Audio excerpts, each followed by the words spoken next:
Selamat pagi anak-anak. Semangat pagi, tetap semangat ya walaupun kita belajar hanya bertatap layar. Kali ini Ibu akan membahas tentang metode Fayence argentometri. Setelah kemarin kalian mempelajari metode Morse, sekarang kita akan mempelajari tentang metode Fayence argentometri. Seperti biasa, jangan lupa like, subscribe, dan share. Aduh, kayak YouTuber aja ya. Lanjut. Ini kompetensi dasar sama. Jadi dengan kalian mempelajari materi ini diharapkan kalian bisa memiliki kompetensi-kompetensi dasar ini. Sama seperti yang kemarin yang more ya, dari mulai menerapkan teknik dan prinsip titrasi pengendapan sampai kalian harus mampu menyimpulkan berapa sih kadar dari sampel yang kalian tentukan. Nah, kita lanjut lagi. Ini sama Ibu nggak bosan-bosan, Ibu terus-terusan menjelaskan tentang faktor-faktor yang mempengaruhi kelarutan. Karena untuk materi argento dan gravimetri, si faktor yang mempengaruhi kelarutan ini merupakan kunci dasar biar kalian bisa paham ke praktikum yang akan kalian kerjakan. Jadi Ibu nggak akan bosan untuk menerangkan faktor-faktor yang mempengaruhi kelarutan. Yang pertama adalah pH. Kalau pH-nya tinggi, maka kelarutannya rendah, pengendapannya tinggi. Suhu, kita ingat sama gula dan air panas. Jadi kalau suhu tinggi, kelarutannya tinggi dan pengendapannya rendah. Sifat alami pelarut, contohnya aja, pelarut yang polar akan melarutkan zat yang polar juga dan sebaliknya. Adanya senyawa kompleks. Jadi kalau adanya senyawa kompleks, maka pengendapannya itu malah akan rendah, sedangkan kelarutannya tinggi. Karena ada beberapa endapan yang akan terlarut dan berkumpul atau membentuk ikatan dengan si senyawa kompleks. Jadi yang harusnya mengendap, ini malah si endapannya terurai gitu. Membentuk suatu ikatan dengan senyawa kompleks. Jadi nanti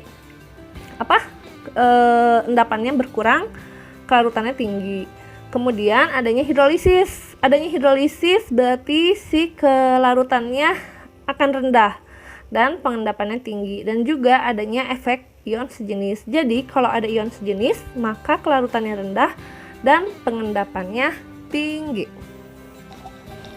Nah, efek ion sejenis itu nanti kalian aplikasikan pas lagi gravimetri ya, pada saat pencucian. Terus ini metode Fayence. Metode Fayence itu pengertiannya apa? Pengertiannya adalah suatu titrasi kuantitatif berdasarkan reaksi pengendapan dengan menggunakan indikator adsorpsi, pakai D ya. Adsorpsi, jangan sampai salah. Jangan absorpsi tapi adsorpsi, pakai D. Syarat-syarat metode Fayence ada 4. Yang pertama, pH-nya itu cenderung basa, yaitu antara 7 sampai 8.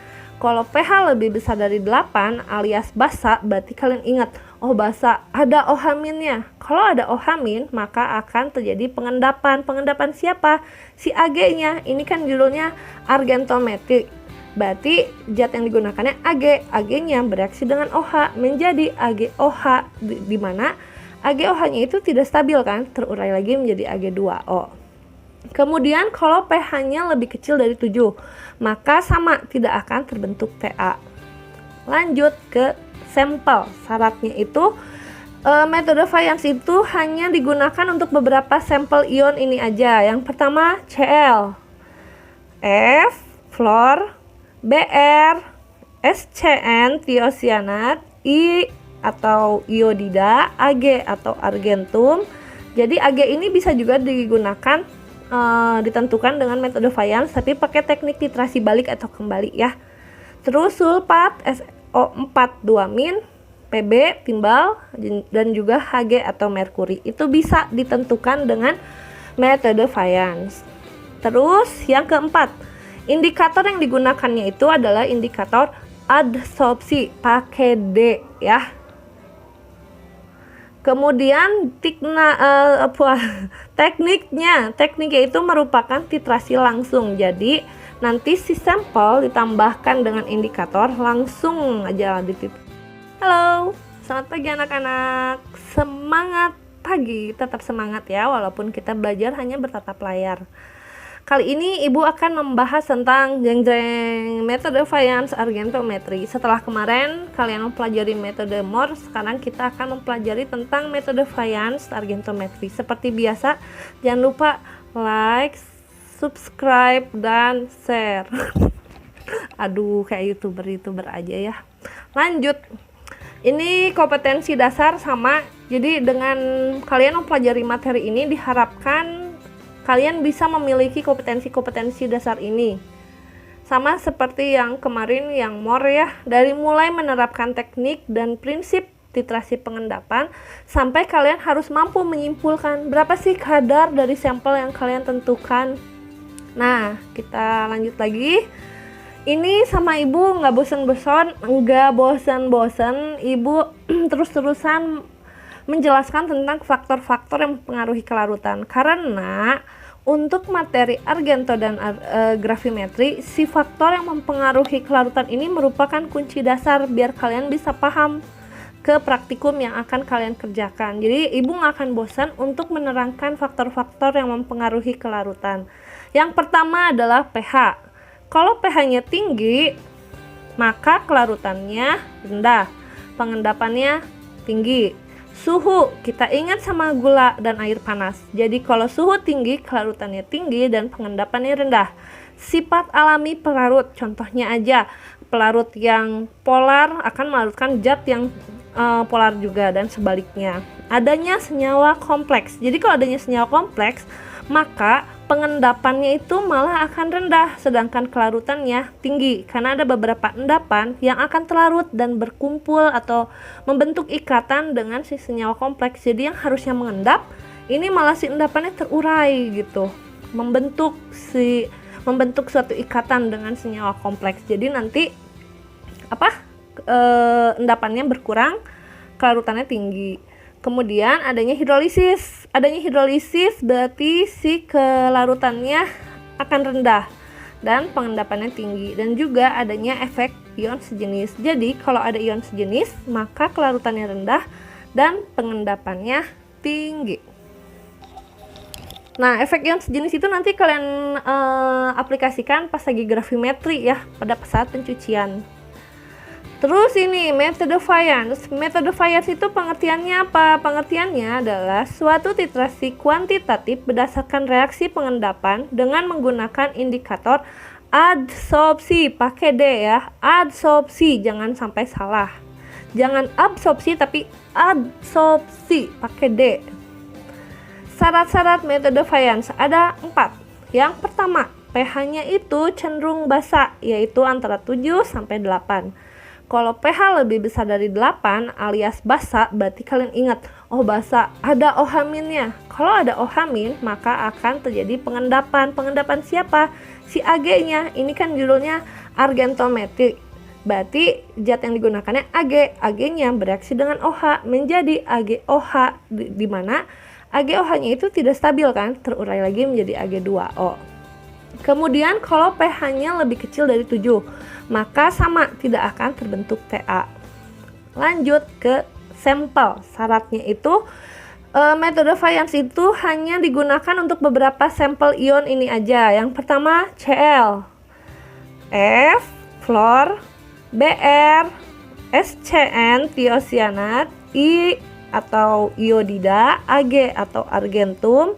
Jadi Ag ini bisa juga digunakan ditentukan dengan metode Fayence, tapi pakai teknik titrasi balik atau kembali ya.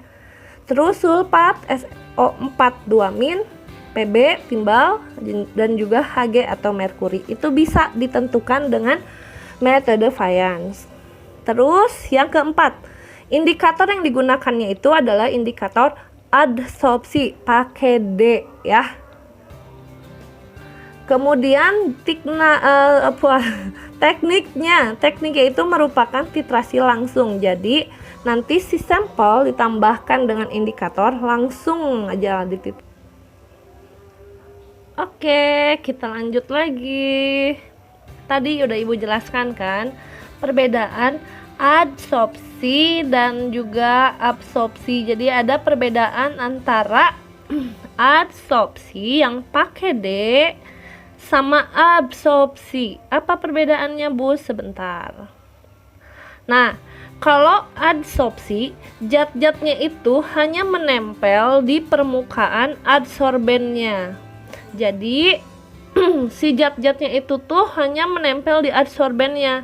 Contohnya aja yang sekarang akan kita praktikumkan, yaitu penetapan kadar Cl. Karena kita mempergunakan Ag, kan nanti ada endapan AgCl. Jadi si adsorbennya itu adalah AgCl.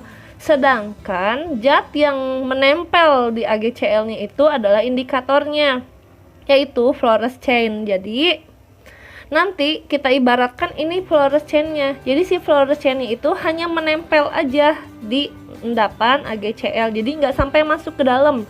Jadi hanya di luarnya aja, di permukaan luarnya. Itu adsorpsi. Kalau absorpsi, kalian ibaratkan atau kalian bayangkan itu spons pencuci piring. Nah, spons pencuci piring kalau kita basahin kan airnya itu masuk ke dalam kan. Nah, kayak gini, ini airnya masuk ke dalam. Jadi semua permukaannya basah karena masuk ke pori-porinya. Si zat yang mengalami atau yang melakukan absorpsi itu adalah absorben namanya. Jadi kalau adsorpsi itu penyerapannya hanya di permukaannya saja, sedangkan absorpsi itu penyerapannya sampai masuk ke dalam permukaan. Ulangi lagi, adsorpsi itu hanya di permukaannya saja, sedangkan absorpsi itu masuk ke dalam permukaan ya. Ini tadi kan banyak banget contoh-contoh sampel yang dapat digunakan untuk penetapan kadar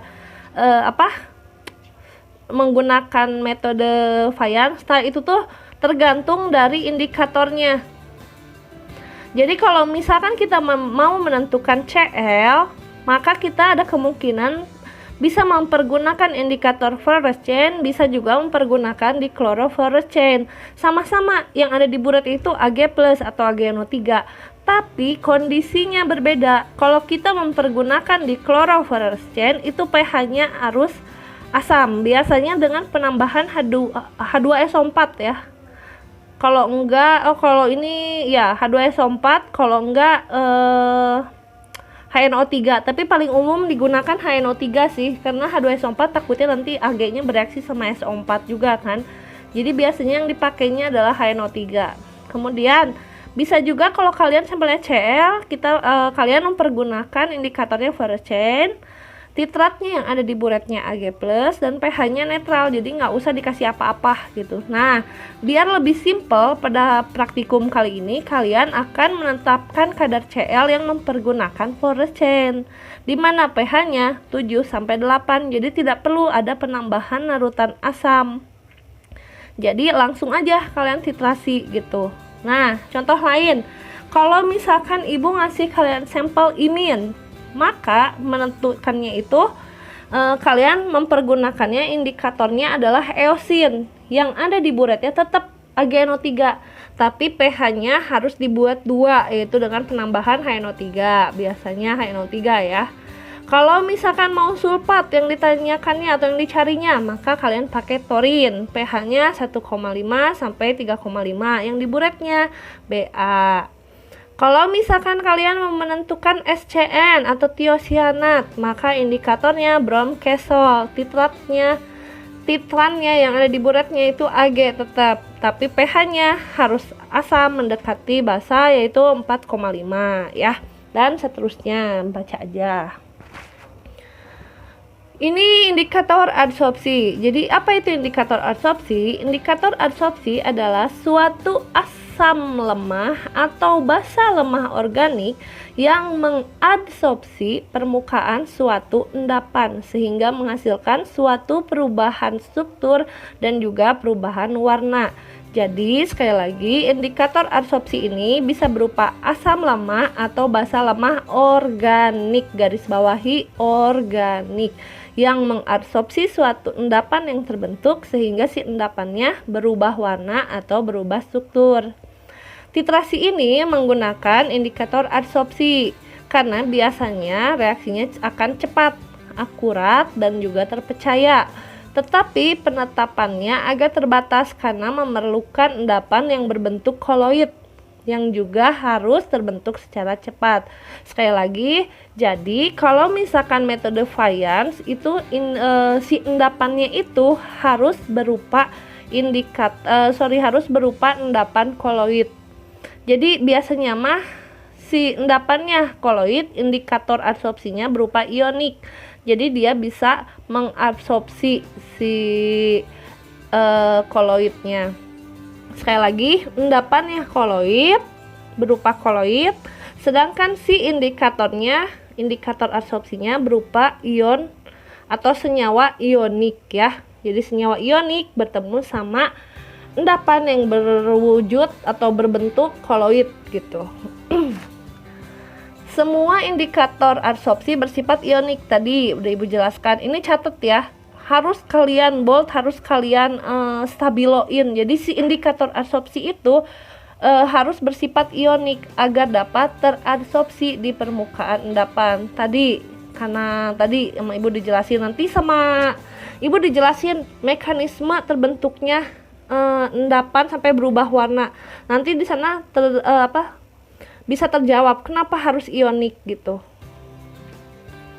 Ini faktor-faktor yang harus dipertimbangkan saat menggunakan indikator absorpsi. Yang pertama, absorpsi indikator harus mulai terjadi sesaat sebelum TE dan semakin cepat saat TE.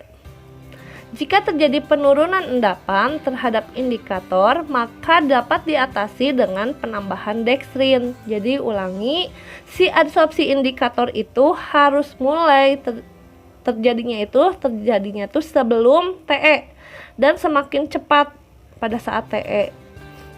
Kalau misalkan terjadi penurunan daya absorpsi permukaan endapan terhadap indikator, harus ditambahkan dekstrin sebagai koloid pelindung ya. Yang kedua, pH larutannya harus terkontrol sesuai indikator yang digunakan. Kenapa pH-nya harus terkontrol? Karena untuk mempertahankan konsentrasi ion dari indikator yang digunakan. Yang ketiga, endapan yang dihasilkannya harus berukuran besar alias harus koloid agar indikator terabsorpsi secara sempurna. Jadi nanti sama kalian di jurnal ditulis aja endapan yang dihasilkan harus berukuran besar dalam kurung koloid ya. Jadi endapannya koloid, indikatornya ionik ya. Saat mendekati TE, jangan biarkan endapan AgCl-nya menggumpal menjadi partikel yang besar, sehingga titrasinya harus dikocok secara kuat dan juga homogen. Ini sama aja kayak yang MOR. Jadi pada saat kalian titrasi, pengocokannya itu harus kuat dan homogen, karena si Cl-nya nggak hanya ada di satu titik, tapi di seluruh bagian si larutan. Jadi biar tidak menggumpal harus dikocok secara kuat, sama ya kayak si MOR. Terus pilih indikator yang ionnya berlawanan dengan ion penetrasinya. Jadi kalau kita kan penetrasinya Ag, maka harus si indikatornya itu muatannya berbeda dengan yang ada di buret. Kan itu yang kita gunakan forest chain. Forest chain itu muatannya negatif. Kenapa negatif sedangkan yang di buretnya harus Ag? Nanti kalian bisa menjawab pada saat Ibu menjelaskan mekanisme pembentukan TA-nya. Keunggulan indikator absorpsi. Yang pertama, tingkat kesalahannya rendah dalam menentukan TA. Yang kedua, perubahan warna saat indikator terabsorpsi dapat terlihat secara jelas. Jadi keunggulannya dua, kesalahannya sedikit. Yang keduanya, perubahan TA-nya sangat mudah diamati. Ini prinsip dari metode Fayens. Yang atas ini kalian tulisnya di teori aja kali ya, teori dasar atau di buku catatan kalian. Tapi kalau yang ditulis di jurnal ini yang ini ya, yang prinsip percobaan praktikum, nah yang ini kalian tulis di jurnal. Jadi kalau prinsip percobaan secara umumnya itu metode Fayens, yaitu berdasarkan reaksi pengendapan ion dari sampel yang akan ditentukan dengan larutan AgNO3 standar menggunakan indikator absorpsi pada suasana pH tertentu sampai TA terjadi perubahan warna endapan. Sedangkan pada saat kalian nulis di jurnal atau pada saat mau praktikum, yang ditulisnya yang itu tadi hilang.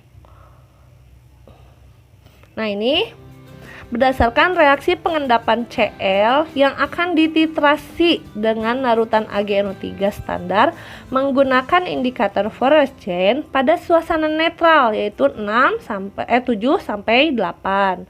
Sampai Ta terjadi perubahan warna menjadi endapan berwarna merah muda di mana mol ekivalen Cl- sama dengan mol ekivalen Ag. Persamaan reaksi. Nah, ini untuk menjawab kenapa si endapannya harus koloid dan juga indikatornya harus ionik. Dan tadi pertanyaan yang kedua, kenapa si indikatornya itu muatannya harus berlawanan dengan yang ada di buret? Ini jawabannya. Ini persamaan reaksi yang pertama ya, Ag plus yang ada di buret dititrasi dengan Cl yang ada di labu Erlenmeyer, jadi sampelnya akan menghasilkan apa?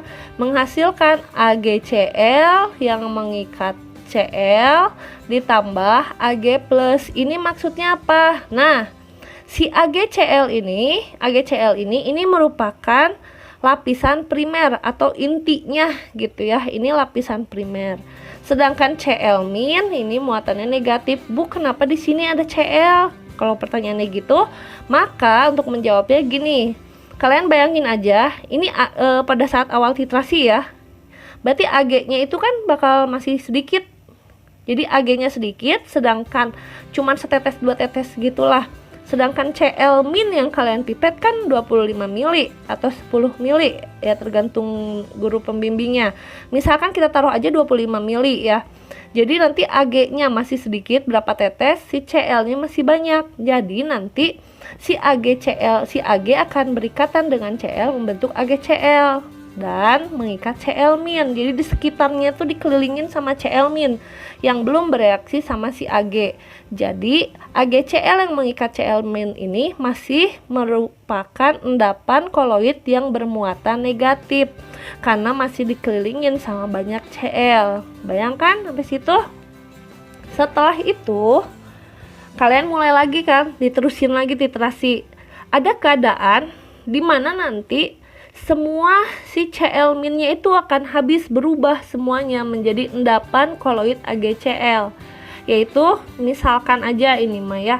Misalkan kira-kira kalian tadi Cl-nya 25, berarti nanti pada saat semua Cl- yang 25 milinya berubah semuanya menjadi endapan AgCl, maka nanti di sana tuh ion Ag sama dengan ion Cl kan membentuk endapan AgCl. Jadi endapannya akan bermuatan netral karena semua Cl- sudah berikatan sama Cl.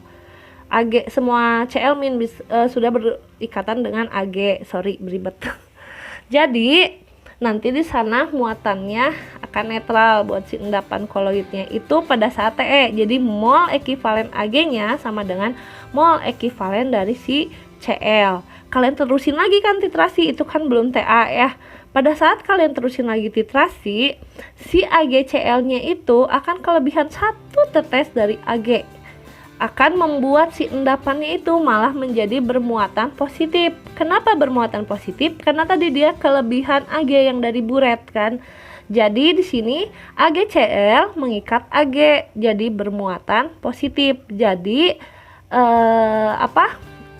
endapan primernya masih tetap AgCl, tapi dia muatan positifnya itu ada di permukaan endapan yang sekunder. Jadi sekali lagi, kalau yang primer mah AgCl-nya, yang terikatnya disebutnya endapan yang sekunder. Ini menjelang Ta, belum Ta karena belum terjadi perubahan warna. Kalau si AgCl mengikat Ag mah dia belum terjadi perubahan warna. Terjadi perubahan warnanya pada saat, nah ini si AgCl mengikat Ag-nya itu akan mengadsorpsi si Fl, jadi mengikat Fl. Kenapa si Fl-nya bisa mengikat atau bisa diabsorpsi sama si AgCl-nya itu? Karena lihat di sini, ini kan si AgCl-nya nih ya, digedein. Nih. Ini AgCl yang mengikat Ag-nya itu kan dia sudah muatannya sudah positif. Di mana-mana kalau yang positif itu lebih senang berikatan sama yang negatif kan. Jadi nanti Ag-nya itu akan mengabsorpsi si Fl membentuk ini AgCl yang mengikat AgFl. Nah, si AgCl yang mengikat AgFl ini dia warnanya merah muda gitu. Jadi ini tuh pada saat Ta. Jadi kalau misalkan warnanya udah merah muda berarti itu udah Ta ya. Kebayang nggak? Nanti ya kita lanjutkan lagi. Nah, ini pada awal titrasi kan. Awal titrasi itu Ag-nya sudah terbentuk tapi tidak seluruh Cl terendapkan menjadi AgCl karena yang netes di buretnya juga masih sedikit. Jadi nanti si permukaan primernya itu di AgCl akan dikelilingi sama muatan-muatan atau endapan-endapan yang larutan yang merupakan endapan sekundernya gitu. Jadi ini jadi Cl- lapisan sekundernya. Pada saat akhir titrasi, semua Ag+ akan bereaksi dengan semua Cl- yang ada di dalam larutan membentuk AgCl yang netral. Setelah netral ditambahin lagi Ag dari buret membentuk AgCl yang mengikat Ag. Nah, ini nih. Nih lihat yang garis 2 ini AgCl mengikat Ag karena dia kelebihan Ag yang dari buret tadi kan. Karena si Ag muatannya positif, maka dia akan mengadsorpsi si indikator yang muatannya negatif. Jadi terjawab nggak kenapa harus koloid dan juga ion si indikatornya dari sini.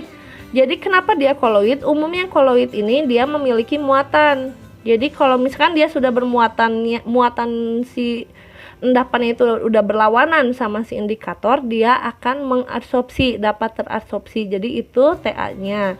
Jadi kalau endapannya bukan koloid tidak akan terbentuk Ta. Kenapa tidak akan terbentuk Ta? Karena si indikatornya tidak dapat mengadsorpsi.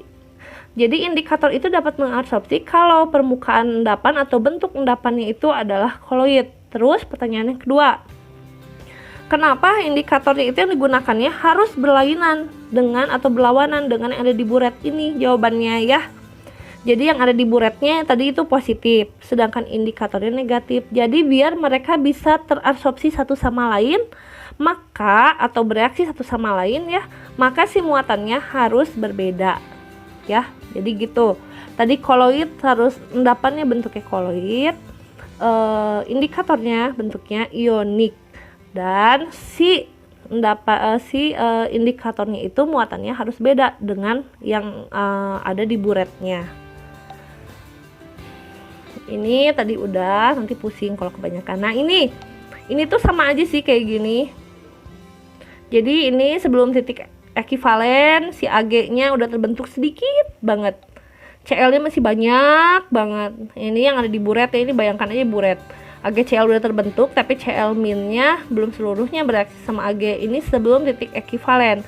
Saat titik ekivalen si Ag-nya semuanya sudah bereaksi dengan Cl atau mol ekivalen Ag-nya sudah hampir sama dengan mol ekivalen Cl. Berarti itu ekivalen.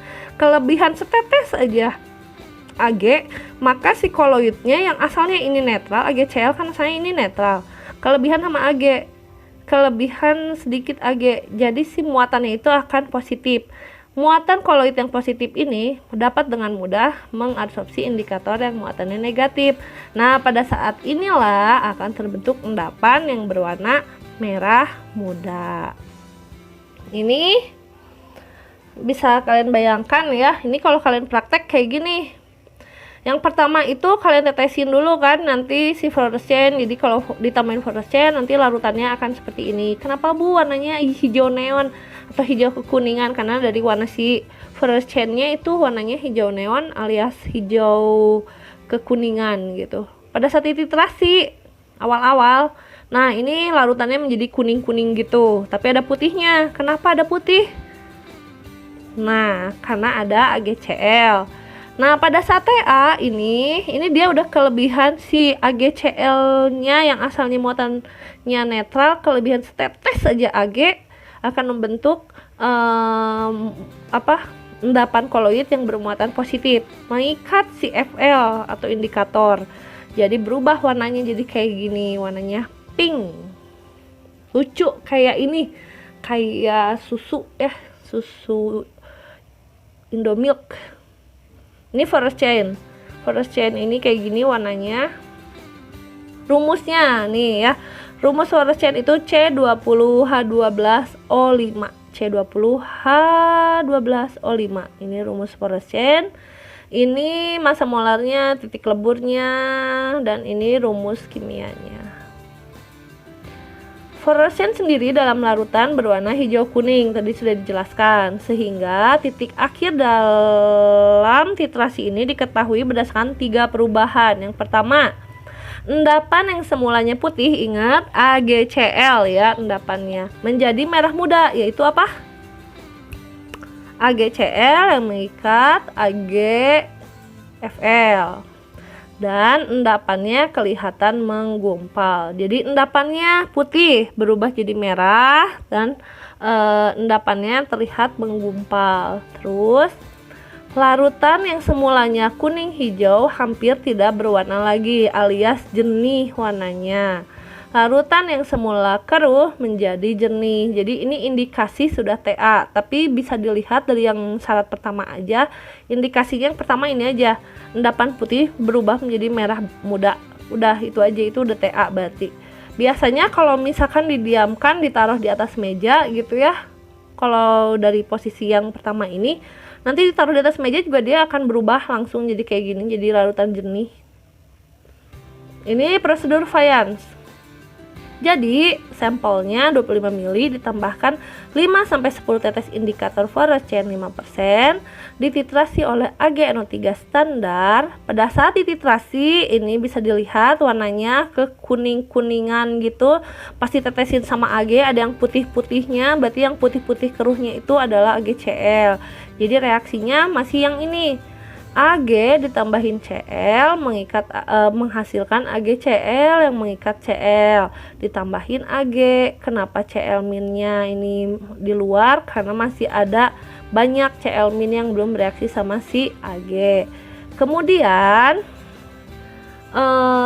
titrasi dilanjutkan lagi ya. Jadi yang asalnya endapannya putih ini menjadi awal titrasi endapan putih sedikit kekuningan. Jadi endapannya itu belum putih banget, jadi masih ada kuning-kuningnya gitu. Itu kalau titrasinya dilanjutkan. Reaksinya ini AgCl mengikat Cl, ditambahin Ag menghasilkan AgCl yang bermuatan netral. Ini bisa nggak si fluorescent bereaksi sama AgCl yang bermuatan netral? Nggak bisa dong. Fl kan negatif, ini AgCl muatannya netral, yang akan bisa bereaksi. Di mana-mana yang positif mah sukanya sama yang negatif kan. Ini muatannya masih netral, jadi belum ada absorpsi dari si indikator. Kemudian dilanjutin lagi tuh, asalnya endapannya putih kekuningan, jadi warnanya putih susu. Nah, pada saat putih susu ini biasanya ini tuh hampir mau TA. Di sini terjadi reaksi AgCl ditambahin Ag menghasilkan AgCl yang mengikat Ag. Nah, di sini si AgCl-nya endapannya sudah bermuatan positif. Jadi kalau udah bermuatan positif, dia lebih mudah untuk mengabsorpsi si Fl. Nah, pada saat dia mengabsorpsi si Fl, dia akan bentuk ini AgCl yang mengikat AgFl. Jadi ini warnanya merah muda. Jadi udah stop titrasi, kalian lakukan lagi titrasinya secara duplo atau triple, catat volumenya. Perhitungannya sama kayak metode Mohr ya. Ini sama aja sih. Jadi ini sama Fp dikali Fn AgNO3 dikali Ar Cl kali 100 per miligram sampel, dimana Fp sama dengan filabu per vpipet. Nanti ininya konsentrasi larutan AgNO3 nya udah kalian ketahui pas lagi titrasi Mohr. Massa sampel NaCl diketahui pas kalian lagi buat NaCl. Ya udah, itu udah ditentukan, ntar kalian dapat kadar si Cl-nya segitu. Sekian dari Ibu. Kalau ada yang nggak ngerti bisa tanya di kolom komentar atau langsung di grup Facebook di grup WhatsApp kita ya. Mudah-mudahan kalian kebayang. Kalau nggak kebayang, tanya. Kalau misalkan ada salah-salah kata, maafin ibu, karena ibu adalah manusia yang tidak luput dari kekurangan. Sekian dari ibu. Wassalamualaikum warahmatullahi wabarakatuh. Bye-bye. Semangat belajar ya.